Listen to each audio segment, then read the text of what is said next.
নারীদের দিয়ে যদি গান করান তাহলে এটা আপনাদের ধ্বংসের কারণ হবে। আল্লাহ রসুল সাল্লাল্লাহু আলাইহি সাল্লাম বলেছে, আমার উম্মত শেষ জামানায় তাদের চেহারা বিকৃত হয়ে যাবে এবং তারা জমিনের নিচে দেবে যাবে।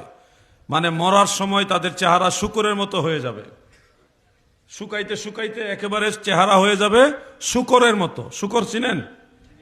শূকরের মতো চেহারা হবে এবং মারা যাওয়ার পরে তাদের কবর ভেঙে যাবে এবং মাটির নিচের দিকে দেবে যাবে। কবরের মধ্যে মানে কোনো ভালো পরিবেশ সে পাবে না। তো এই ধরনের একটা সিচুয়েশন আল্লাহ রসুল বলেছে আমার কিছু উম্মতের বেলায় হবে। কেন হবে? সাহাবারা জিজ্ঞাসা করলেন, দয়াল নবীজি বললেন, তারা নারীদেরকে গায়িকা হিসেবে গ্রহণ করবে এবং মাআজিফ বিভিন্ন ধরনের বাদ্যযন্ত্র দিয়ে গান বাজনা করবে। এই কারণে তারা মৃত্যুর সময় শূকরের মতো হয়ে মরবে এবং তারা মাটির নিচে দেবে যাবে। নাউজুবিল্লাহ বলেন, জোরে বলেন নাউজুবিল্লাহ। এটা অনেকগুলো সূত্রে এই হাদিসটা বর্ণিত, অনেকগুলো সূত্রে।